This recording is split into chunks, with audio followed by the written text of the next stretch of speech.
예수님은 왜 굳이 안식일에 하지 말아야 할 일들을 하시면서 표적을 베푸셨을까요? 분명히 의도적인 것이라고 말할 수 있겠습니다. 요한복음은 그 의도를 잘 설명해 주고 있습니다. 이 안식일에 예수님께서 38년 된 병자를 고치신 이 표적은 분명히 안식일의 참된 의미를 가르치시려고 보여주신 것입니다. 아니, 나아가서 진정한 안식이 무엇인지, 예수님의 오심으로 인해서 그 안식이 어떻게 성취되는지를 보여준 것이라 말할 수 있는 것이지요. 앞서 이제 5장부터 10장까지는 그 배경이 다 절기로 이루어져 있기 때문에 유대인의 절기 중에 하나인 안식일부터 시작한 것이라고 말할 수 있겠습니다. 자, 이제 그 안식일의 성취가 무엇인지 예수님은 말씀을 통해서 분명하게 영광을 드러내십니다. 바로 선포를 통해서지요.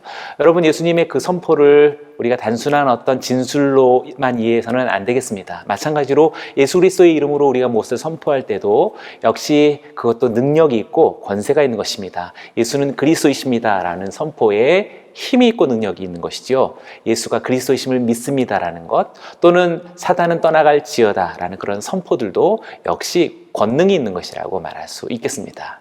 자, 이제 안식일을 성취하신 예수님께서 어떤 선포를 하시는지 우리가 주목해 보았으면 좋겠습니다. 나는 아버지와 같다. 나는 생명을 주고 심판한다. 영생을 얻기 위해서는 나를 믿으라 라는 말씀을 선포하시면서 이제 영광을 드러내시는 것입니다. 갈등을 불러온 첫 번째 사건이 무엇일까요? 분명히 안식일에 왜 이런 일을 행하느냐라고 하는 이 사건이 바로 갈등을 불러온 첫 번째 사건입니다. 안식일에 병자를 고치신 사건이시지요. 예수님의 답변은 무엇입니까? 내 아버지께서 이제까지 일하시니 나도 일한다 라고 하는 굉장히 중요한 선언을 요한복음에서 들을 수가 있습니다. 지금 이 진술은 요한복음에서만 우리가 접해볼 수 있는 아주 중요한 구절이라고 말할 수 있겠고, 하나님의 안식에 의해 또 예수님의 예수님께서 안식을 어떻게 교회와 성도들에게 제시하시는지를 보여주는 매우 중요한 그런 예수님의 선포라고 말할 수 있겠습니다. 그렇다면 안식일은 우리가 쉬고 또 안식일은 일하지 않는 것으로 알고 있는데, 예수님의 이 진술, 이 선포는 어떻게 안식일 계명과 조화를 이룰 수 있을까요? 출애굽기 20장의 말씀과 31장의 말씀을 참고로 해서 본다면 유대인들은 보통 이렇게 생각합니다. 랍비들은 하나님은 실제로 안식일에도 일을 멈추지 않으셨다라고 생각을 하는 거죠. 왜냐하면 만약에 일을 멈춘다면 모든 자연과 생명은 존재할 수 없다라는 그런 모순이 생기기 때문에 그렇습니다. 사람이 안식일에 태어나고 또 죽는 것도 안식일에 활동하신다라는 그런 증거로서 생각하는 것이죠. 그리고 유명한 랍비 요하난이 하나님 손에서 아무에게도 맡길 수 없는 세 가지 열쇠가 있는데, 하나는 비의 열쇠, 또 하나는 출생의 열쇠, 하나는 죽은 자의 부활의 열쇠를 가지고 계시다라는 랍비 전승들이 그렇게 여러 가지 전승들을 이어오고 있는 그런 이해를 예수님 당시에도 사람들이 갖고 있었던 것이죠. 그래서 분명히 예수님도 그것을 알고 있는 것을 전제로 말씀하신 거라고 말할 수 있습니다. 특별히 출애굽기와 신명기 두 곳에서 안식일 계명이 등장하는데, 벌써 구약 성경부터가 안식일에 대한 이해를 분명히 신약 성서적으로 알고 있었다라고 저는 생각합니다. 출애굽기 20장에서는 안식일 계명, 10계명 중에 안식일 계명이 분명히 창조를 기념한 7번째 날의 안식을 기억하며 안식일을 준수할 것을 명령했지만, 신명기 5장 속에서 나타나는 안식일 계명은 의외로 출애굽을 기념하는 그 의미로서의 안식을 말하고 있는 것입니다. 그러니 출애굽기 20장에서는 창조를 기념하는 안식일이고요, 또 신명기에서는 출애굽 구원받은 그 일을 기념하는 안식일이라고 말할 수 있는 것이죠. 변했죠? 달라졌습니다. 분명히 어떤 목적을 향해서 계명과 또 율법이 이렇게 변동스러울 수 있다는 것을 우리들에게 분명히 이야기하는 것이지요. 그래서 이 의미에서의 우리가 진실한 안식의 의미를 찾는다면, 예수님께서 생각하신 안식이란 하나님의 완전한 창조와 구원을 기뻐하고 즐거워하는 것에서 있다라고 말할 수 있겠습니다. 그래서 안식이란 창조의 완성이신 그리스도와 함께 구원의 완성에 동참하는 것이라고 말할 수 있지요.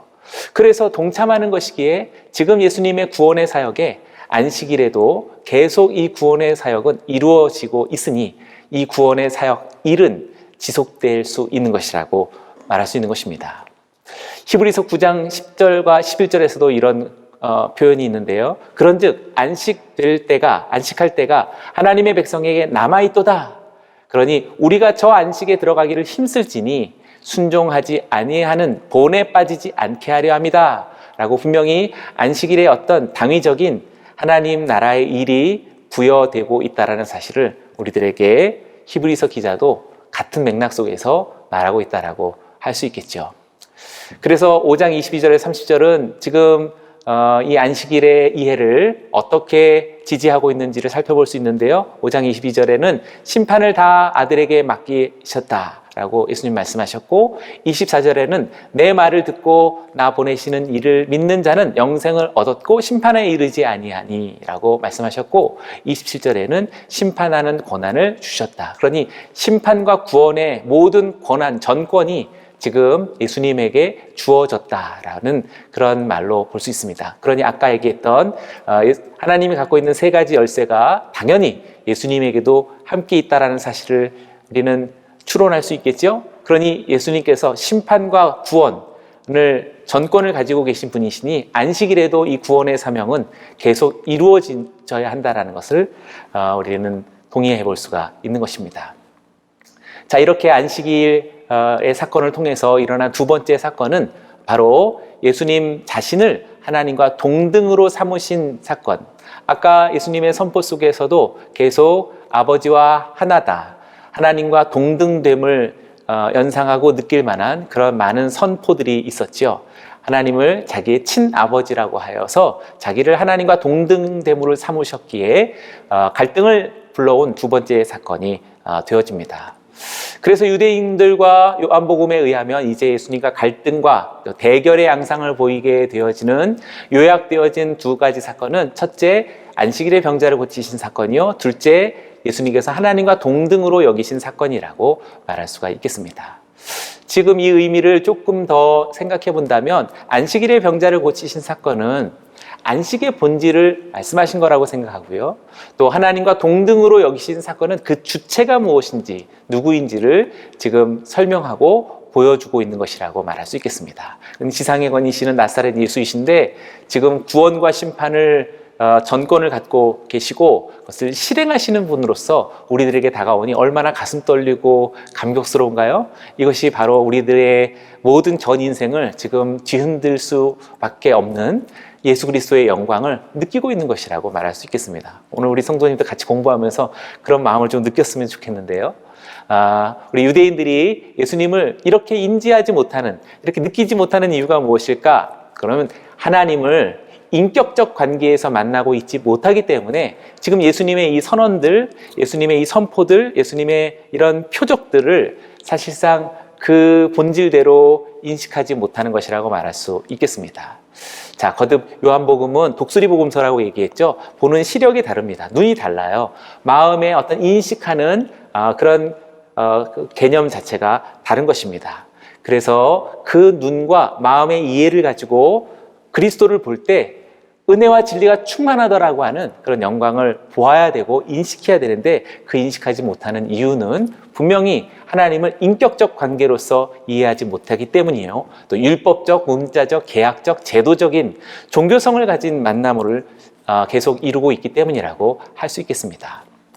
자, 그렇다면 이제 예수님이 하시는, 전권을 가지신 예수님께서 행하시는 두 가지 일이 무엇인지를 살펴보면요, 아들도 자기가 원하는 자들을 살리시느니라, 또 심판을 다 아들에게 맡기셨다라는 말로서 두 가지를 요약해 볼 수 있겠습니다. 하나는 죽은 자를 살리시는 것이요, 또 하나는 심판이라고 말할 수 있겠습니다. 정말 하나님만이 하실 수 있는 일을 예수님도 동등하게 하신다라는 것을 보게 되는 것이지요. 그래서 그 의미는 지금 예수님은 안식일을 성취하여서 종말의 구원을 가져오시는 분이시다. 그리고 죽음을 극복하고 새 창조의 구원을 가져오시는, 그래서 영원한 안식을 가져오시는 분이시다라는 것을 지금 살아있는 모습으로서 우리들에게 정말 장엄하게 보여주시는 것이죠. 지금 보고 있고 듣고 있는 중에 안식일이 벌써 마음속에 온전히 막 성취되어져 가고 있는 사람들도 있었을 거라고 생각합니다. 오늘 공부하고 있는 우리 모두에게도 전혀 다른 안식의 개념이 우리의 삶을 장악해 들어오게 되기를 원합니다. 하나님께서 심판을 예수님께 맡기신 이유가 무엇일까? 하나님 성부께서 스스로 하셔도 되었을 터인데 중요한 질문이 되는데요. 심판을 다 아들에게 맡기신 이유는 23절이 매우 중요하죠. 아버지를 공경하는 것 같이 아들을 공경하게 하려 함이다라고 말씀하고 있습니다. 자, 그래서 그 이유를 말하지 본다면 성부에 대한 공경의 인격적 관계로서의 실현이다라고 말할 수 있는데요. 좀 어려우시죠? 네, 당시 유대인들은 성부 하나님은 굉장히 공경하는데 지금 나타나신 성육신하신 성자 그리스도를 공경하지 못하는 이유가 어디에 있을까요? 아직 믿음이 안 와서. 물론 믿음이 안 와서이겠죠. 근데 왜 믿음이 안 왔을까요? 잘 생각해 보면 사실상 하나님은 보이지 않으니까 얼마든지 공경할 수가 있는 것입니다. 그러나 그 공경은 사실 진정한 공경이 아닙니다. 그런데 보이는 것으로 나타난 하나님으로서의 그리스도는 나사렛 출신이지요. 갈릴리 배경입니다. 목수의 아들이지요. 아버지는 일찍 돌아가시고 홀어머니 밑에서 출신도 굉장히 이렇게 좀 불분명한 그런 굉장히 낯선 인물이 지금 하나님이라고 말하니 그게 마음으로 와닿지 않는 것입니다. 그러니 우리가 성부는 공경하고 성자는 공경하지 어렵다라는 이 논리는 우리들의 신앙생활에도 굉장히 영향을 미칩니다. 우리가 성부를 공경한다라는 것은 그냥 일상적인 신앙생활에 하나님 앞에 신실한 어떤 삶으로서 쉽게 나타날 수 있지만 성자를 공경한다라는 현실 속에 우리 눈에 보이는 것대로 그 너머를 볼 수 있는 눈이 있지 않고서는 사실상 공경하기 매우 어렵고 오랜 동안 우리에게 내재되어 있는 선입견이라든지 편견을 따라서 또는 자신의 어떤 성격을 따라서 행동하기에 우리가 성자를 공경하기란 매우 어려운 일이 되겠죠. 좀 어려운 일 같지만 사실 우리들의 지금 매일의 일상을 그 본질을 꿰뚫고 있는 예수님의 말씀이시다라고 말할 수 있겠습니다. 자, 이렇게 예수님께서는 두 가지 조건과 세 가지 결과를 말씀해 주셨는데요. 조금 설명해 보면 두 가지 조건은 내 말을 듣고 나 보내시는 이를 믿는 두 가지가 조건이겠고 또 세 가지 결과는 영생을 얻었고 심판에 이르지 않고 그리고 사망에서 생명으로 옮겨지는 것이 바로 이렇게 조건과 결과로서 구분되어질 수 있겠습니다. 엄청난 중요한 구절이 지금 예수님의 두 가지 조건 또 세 가지 결과를 볼 수 있겠죠. 조건을 다시 한번 보죠. 예수님의 말씀을 듣는 것입니다. 그리고 성부 하나님을 믿는 것입니다. 할렐루야. 또 결과는 영생을 얻고 또 심판에 이르지 않고 사망에서 생명으로 옮겨진 것이라고 말할 수 있겠죠. 자, 지금 이 진술을 우리가 조금 이 그림을 통해서 좀 확인을 해보면 자, 별표에서 우리가 예수님을 만났습니다. 이 예수님을 만난 상태가 일반적인 이 점선으로 되어져 있는 그 길, 그냥 일상적인 삶의 자연인으로서의 여정은 결국에는 점선으로 돼 있어서 C 부분에 가면 이제 심판에 이르고 결국 사망에 이르는 그런 필연적인 자연의 길이겠지만 예수님을 만남으로 인해서 우리는 전혀 다른 이제 영생의 길을, 새로운 길을, 거듭남의 길을 가게 되죠. 그래서 D의 위치에 있겠다라고 말할 수 있겠습니다. 그리고 그것은 생명으로 이어지게 되지요. 예수님의 만남의 사건이 이렇게 엄청난 효력을 가져다 주는 거라고 말할 수 있겠습니다. 현재적으로 영생을 가지고 있고 또 그 길을 따라가게 되면 심판에 이르지 않게 되고 이미 과거에 사망에서 생명으로 옮겨진 게 된다라는 신비로운 시간 이동을 우리는 경험할 수 있는 것입니다. 그렇다면 지금 여기서 말하고 있는 사망은 무엇일까요? 사망에서 생명으로 옮겼느니라 라고 말하는 이 사망은 우리 지금 같이 공부하는 우리 동역자들, 우리 성도님들도 이미 사망이 옮겨졌죠? 그 사망은 바로 영적 사망을 말합니다. 하나님께서 아담에게 죽으리라 말씀하셨을 때 그 죽음은 아담이 아직 죽지 않았는데 분명히 죽었던 것이죠. 그래서 영적 사망이라고 말할 수 있겠고 또 요한계시록에서 나타나는 둘째 사망은 지옥에 이르는 이제 최후의 영원한 죽음이라고 말할 수 있겠습니다. 죽지 않는 죽음이라고 말할 수 있겠죠. 자, 이제 29절에서 말하는 생명은 어떤 생명인가? 또 반대로 말하면 선한 일을 행한 자는 생명의 부활로, 악한 일을 행한 자는 심판의 부활로 라고 말하니, 여기서 말하는 생명의 부활이라는 것은 더 이상 죽지 않는 진짜 영원한 생명으로서의 영생의 영원함이라고 말하는 천국의 삶이라고 할 수 있겠죠. 그렇다면 지금 25절에서 말하는 이 생명은 어떤 생명인가? 듣는 자는 살아나리라. 하나님의 아들의 음성을 들을 때가 오는데 곧 이때인데 듣는 자는 살아날 것이다. 네, 곧 이때인데 현재 시점을 말하고 있는 살아남이니 아직 우리가 아까 보았던 영원한 천국에서의 영생은 아닐지라도 분명히 영적 생명의 살아남을 말하는 거겠죠. 니고데모에게 거듭나야 한다라고 말씀하셨던 것과 같은 것이라 할 수 있겠습니다.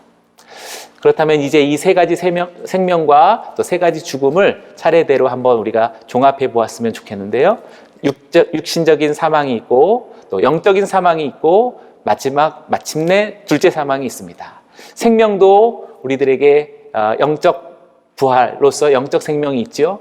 또 그러므로 인해서 영생이 있죠. 또 천국의 삶으로서의 영원함이 있다라고 이렇게 분류하고 또 해석해 볼 수 있겠습니다. 이렇게 엄청난 사망과 생명을 주관하시는 하나님으로서의 예수님을 믿는 것은 너무나도 중요한 절체절명의 일이라고 말할 수 있겠죠. 그래서 우리가 예수님을 알아차리고 예수님을 믿는다라는 것은 너무나도 놀랍고 중요한 일입니다. 자, 그렇다면 예수님을 믿도록 하는 그 증언의 역할 5가지는 무엇인지 우리가 질문 36번을 통해서 한번 살펴보았으면 좋겠는데요. 먼저 첫 번째는 예수님 자신이라고 말할 수 있는데, 지금 이 교재의 31절은 사실상 예수님의 자신이라고 말하는 구절이 아닙니다. 그러니까 예수님 자신이 스스로 자신을 증언하지 않는다라는 구절로 썼기 때문에 저는 오히려 8장 14절을 제안해 드리고 싶은데요. 8장 14절을 보면 내가 나를 위하여서 증언하는데 내 증언이 참되다라고 말씀하시기 때문입니다. 어느 한편에서는 참되지 않다라고 말했던 것은 내가 얼마든지 내 스스로도 증언할 수 있지만 내 스스로 증언하지 않는 것은 지금 많은 보는 사람들, 많은 우리들 편에서 말씀해 주신 예수님의 겸손이라고도 할 수 있겠죠. 자, 그렇다면 이제 예수님 자신이 스스로를 증언할 수 있는 권한이 있는 분이시고, 또 두 번째는 33절 속에서 요한, 여기서 말하는 요한 세례 요한입니다. 세례 요한이 진리에 대해서 증언했다라고 하는 세례 요한은 특정한 세례 요한만이 아니라 하나님의 사람들이라고 일컫는 사람이 증언을 하는 것이지요. 또 36절 속에서는 예수님이 하시는 역사가 되겠고, 37절에서는 하나님 아버지가 되겠습니다. 또 39절에서는 성경이 예수님을 증언하고 있습니다. 정리를 해보면 이렇게 예수님 자신과 하나님의 사람들, 또 예수님의 역사, 하나님 아버지, 또 성경이라고 말할 수 있겠죠. 우리는 이것을 성경에서 곳곳에서 찾아볼 수 있는데, 예수님은 생세양선 북일참, 예수님은 자신을 계시하셨죠. 자신을 드러내셨습니다. 그래서 우리가 그 계시를 보면서 예수님이구나 라고 우리가 예수님을 알아차릴 수 있죠. 또 세례 요한이 보라 세상 죄를 지고 가는 하나님의 아들이시다 라는 그런 조명으로 하나님 사람들을 통해서 알 수가 있겠고, 또 예수님께서 행하시는 베데스다의 병자를 일으키시고 가나의 표적으로 물로 포도주를 바꾸시고, 이런 엄청난 일들을 표적을 통해서 볼 수 있습니다. 또 하나님 아버지께서 증언하시는데, 이것은 조금 어려울 수 있는데요, 이따가 보도록 하고요. 또 성경이 고린도전서, 또 디모데후서와 같이 성경 스스로가 예수님을 말씀해주고 있다는 것을 보게 됩니다. 자, 그렇다면 이렇게 증언하는 일이 우리들에게 있어서 너무나 중요한 거죠. 우리 각자에게 어떤 역할을 해야 되는 것인지 그게 너무나도 중요합니다. 그래서 질문 40번이 제일 중요한 것이라고 말할 수 있겠는데요. 요한복음 15장 26절에 보혜사 곧 아버지께로부터 나오시는 진리의 성령이 오실 때에 그가 나를 증언하실 것이다 라고 말하면서, 보혜사께서, 또 진리의 성령 같은 의미죠. 성령께서 나를 증언하실 것이다. 굉장히 중요한 것입니다. 그래서 지금 오늘 현재를 살아가고 있는 우리 성도들에게 예수님의 증언은 과연 어떻게 다가오는 것일까? 성부 하나님이 어떻게 예수님을 증언하는 것일까? 성경이 어떻게 예수님을 증언하는 것일까? 그 매개체와 접촉 포인트가 무엇일까? 성령님이시다라고 지금 말할 수 있는 것이죠. 그래서 이렇게 좀 정리해 보겠는데요. 요한일서 5장 9절도 매우 중요하겠습니다. 하나님의 증거는 이것인데, 사람의 증거, 아까 하나님의 사람들도 증거하지만 그 증거보다도 더 큰 것은 하나님의 증거인데, 그 하나님의 증거가 그의 아들에 대한 증언이다라고 말하고 있죠. 예수 그리스도를 증언하는 것에 있는데, 그 아들에 대한 증거는 지금 뒷부분에 이렇게 나타나고 있습니다. 하나님의 아들을 믿는 자 안에 증거가 있다라고 말하고 있죠. 너무나 중요한 것이라고 할 수 있습니다. 하나님의 아들을 믿는 자는 자기 안에 증거가 있다라고, 그래 성도의 내적 증거라고 말할 수 있겠고, 성령의 역사라고 말할 수 있는 것입니다. 오늘 지금 이거 하나만 해도 우리 성도님들 그냥 책 덮어도 되겠습니다. 이게 제일 중요하고, 오늘 이거 놓치면 사실상 너무나 많은 걸 놓치는 것입니다. 사랑하는 성도 여러분, 성령으로 충만하시고 보혜사 성령님에 이끌려서 만물이 그리스도를 가리키고 있다는 것을 이 커넥션이 됐으면 좋겠고요. 이렇게 접촉되어서 정말 하나님과 소통할 수 있는 우리 모두였으면 좋겠습니다. 자, 이제 마지막으로 가보겠는데요. 이제 표적으로서 영광을 드러내시는 예수님의 모습을 보게 됩니다. 아까 우리 병고침으로서의 그 사역도 역시 표적이었는데, 지금 6장에서의 표적은 조금 더 우리가 주목해 볼 만한 아주 중요한 표적이 등장하는데요. 바로 예수님의 오병이어의 기적입니다. 이 오병이어의 기적에 의의가 있는데요.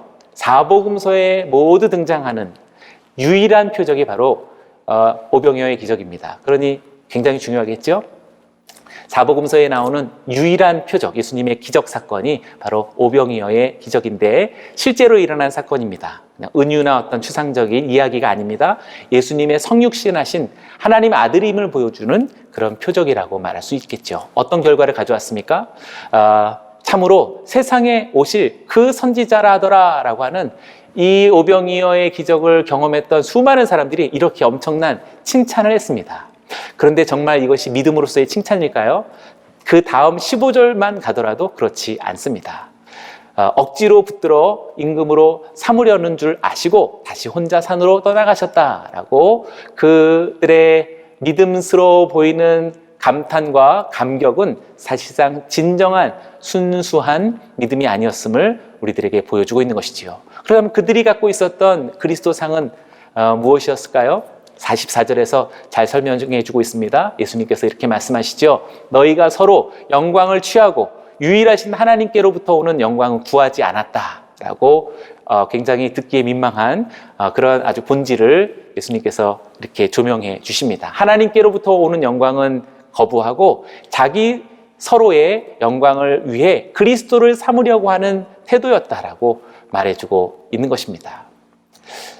그래서 우리가 예수님의 막 감탄하고 막 감격스러워한다라는 것은 사실 우리들의 내면을 잘 조명해 봐야겠습니다. 특별히 우리 성도님들에게 큰 어떤 성취나 성공이 있었을 때 굉장히 감사하죠. 그러나 그 감사는 굉장히 잘 식별해야 합니다. 우리가 감사한다고 해서 정말 하나님 앞에 순전한 믿음으로서 감사했을까? 요한복음에 따르면 그렇지 않을 수 있다는 것에 주의해야 하겠습니다. 성도 여러분, 그래서 우리가 우리들의 내면과 우리들의 영성에 더욱더 성령의 충만한, 순결한, 또 거룩한 그러한 내면이 계속 정화되어야 할 필요가 있겠습니다. 자, 이제 다음 표적으로 16절에 바로 오병이어의 표적에 이어서 물 위를 걸으시는 사건이 나타나죠. 이 표적은 무엇을 말하려는 것이었을까요? 다시 한번 우리 7대 표적을 한번 외워보실까요? 지금 한번 외워보시죠. 네, 가왕배오 물신라, 가왕배오 물신라. 그러니까 다섯 번째 표적이 지금 6장 16절에서 등장하고 있습니다. 자, 이 표적은 무엇을 말합니까? 예수님은 자연도 다스리시는 만물의 주이시다라고 지금 이 교재가 말하고 있는데 분명히 맞습니다.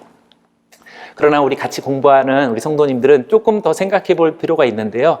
지금 오병이어의 기적을 일으키신 예수님께서 갑자기 그 밤에 물 위를 거니시면서 나는 자연을 다스리는 만물의 주이시다라고 보이시는 것이 약간은 조금 설득력이 좀 떨어지죠. 물론 이제 큰 범위에서 자연을 다스리시는 주님이 맞습니다. 그러나 이유가 뭘까요? 그 배경이 이유가 있겠죠. 어떤 동기가 있을 것입니다. 그래서 저는 이렇게 여러분들에게 설명해 드리고 싶습니다. 요한복음을 잘 관찰해 보면 지금 어디에서 어디로 예수님께서 지금 제자들을 배 타고 뛰어 보내셨는지를 우리가 한번 그려본다면 분명히 이런 그림이 등장하게 되는데, 여기에서 이곳으로 간 겁니다. 그러니까 벳세다에서 가버나움으로 넘어간 것이죠. 근데 그게 무슨 중요한가? 중요합니다. 왜냐하면 지금 그 사이에 요단강이 있죠.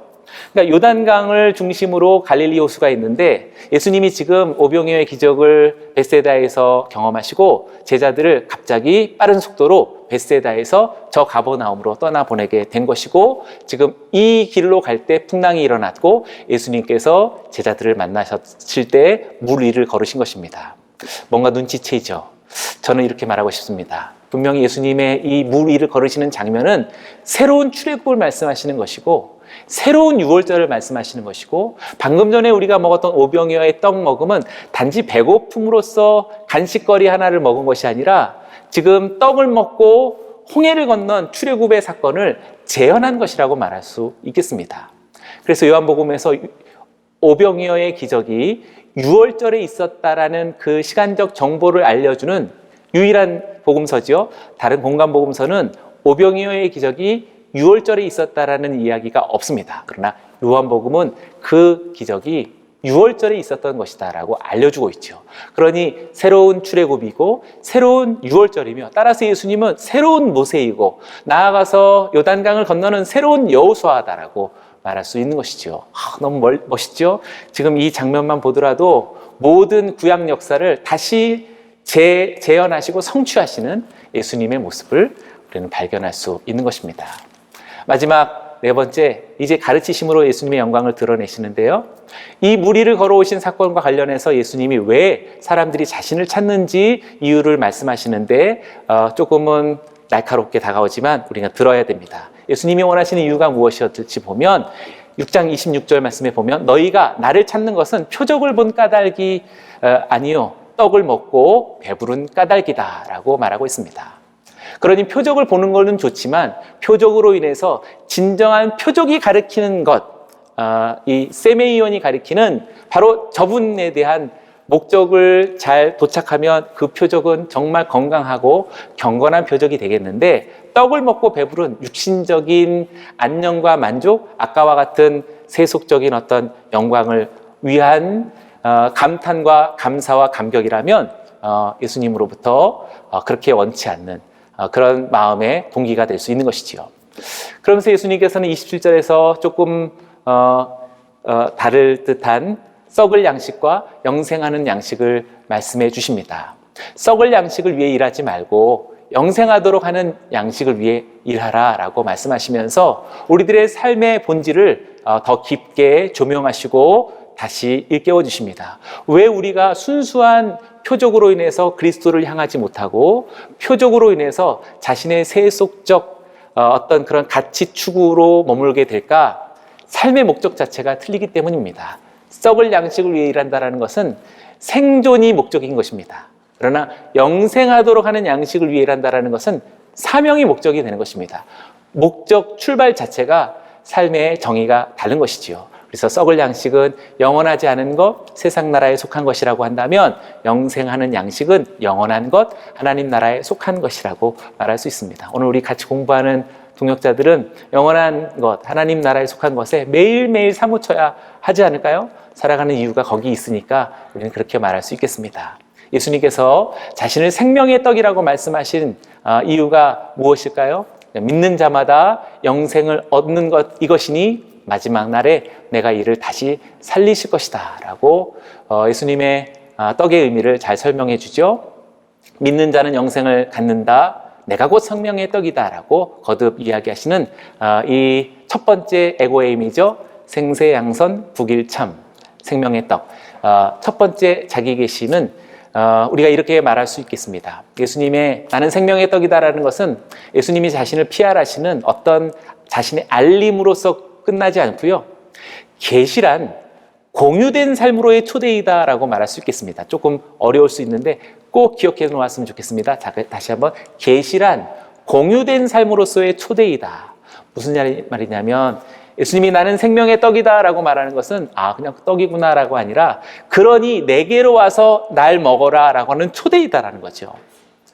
예수님께서 나는 세상의 빛이다라고 말씀하셨던 것은 그렇게 계시하는 것으로 끝나지 않고 공유된 삶으로의 초청.